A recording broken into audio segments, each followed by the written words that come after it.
Hey gamers, it's me Jake, and today I'm going to cut straight to the point of this video. Do not buy Tempest 4000 on the PC.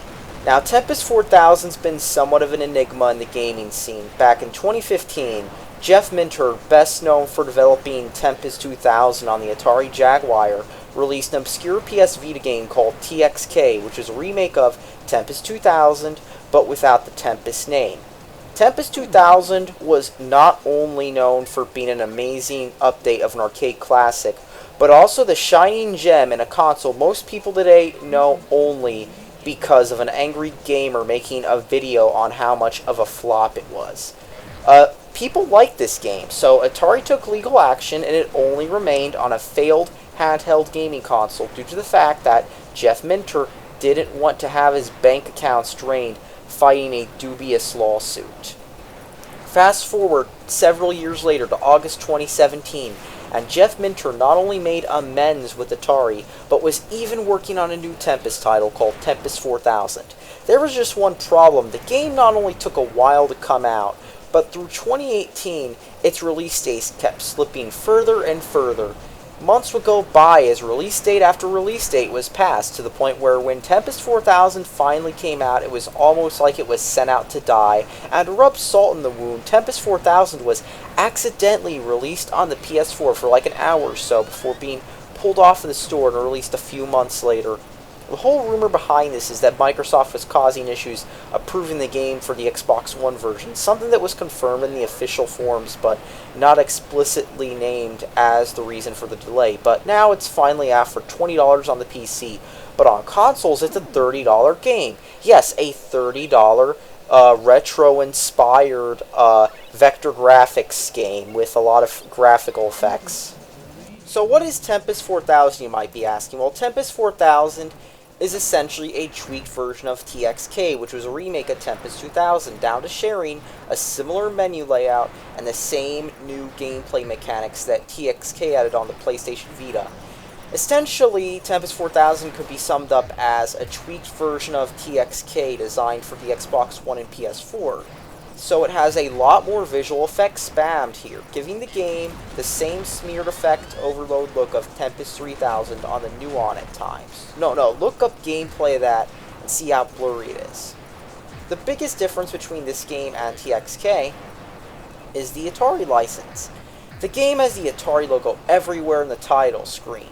Lots and lots of Atari references are added into the text messages, and both the Tempest 2000 CD soundtrack used for the port and the original Tempest 2000 mod file soundtrack from the Jaguar version, complete with every mod file, even ones not used in the game, along with the TXK soundtrack. Essentially, this is a formula that should, in theory, be a grand slam home run. Here it is. Here's TXK, but with the Tempest 2000 soundtrack, with the Tempest license, on your expensive gaming rig, on your Xbox One, on your PS4. But sadly, this is not the case with Tempest 4000. This is not the case whatsoever with Tempest 4000. First of all, the gameplay changes from TXK carry over into Tempest 4000, from earning points after a level by flying into objects to being a lot harder, from more enemies being on screen in earlier levels, to the fact that when you die, the level doesn't reset itself like it did in 2000 with the original. It respawns you in the level you were at, in the state it was at. So all those enemies are still there. The PC port has a bunch of issues. The graphics options are heavily limited, and furthermore, the game logic is designed to run at 60 Hz and nothing higher. If you're rich and you own a Pro Gamer 144 Hz monitor that you bought with your mom's credit card, the game will run far too fast, and you'll need to limit the frame rate with a tool or something. But, that's kind of expected with some PC games now because, they just crap out these console ports. There's a lack of polish in many areas, with the menus, for example, being carried over from TXK, and not mentioning the new option to pick which soundtrack you want to blast. Here's a gamer tip. It's the Y button when you're selecting the levels. You're welcome. I had to Google that one on some website to find out. But there is one issue, one major issue that completely breaks the game itself. It's the controls. You'd think that they'd tighten up the controls, considering how tight they felt in Tempest 2000, on either the Jaguar original or the ports like the PC port, but they feel terrible. With a gamepad, the D-pad only works in the menu. That's right, only in the menu. The nanosecond you press the start button, the D-pad quits working. It just quits working in-game. You can't use it in-game. You can only use the analog stick.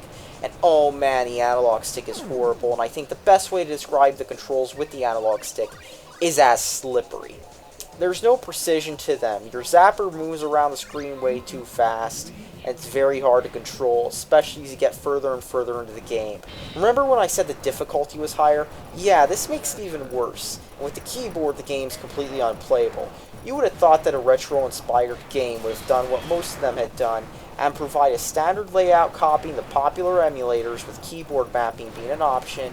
But not only do you get no mapping, but the keys are mapped at awkward positions. You know, A and B, yeah, they're literally A and B on the keyboard. They're not like mapped to Z and X or something like that. No, they're mapped to A and B on the keyboard, which are spaced Y apart. Now, enjoy playing Tempest 4000 like that. And even worse, the keyboard controls were somehow made floatier than the controller controls are. You can't map the keys or buttons whatsoever with either the controller or the keyboard. You have to play the game the way that Atari and Jeff Minter designed and balanced it.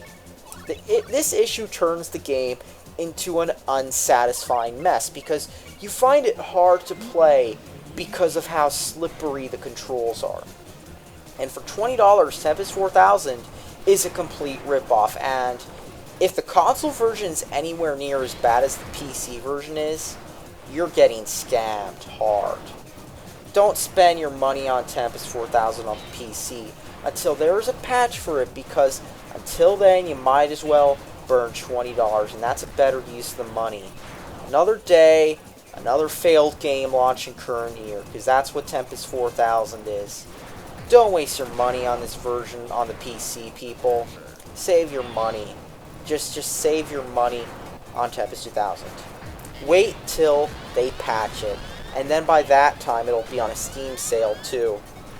Thanks for watching, gamers, and subscribe for more. Donate to my Patreon if you want more. Click the referral link below if you want to get some games cheap. Thank you.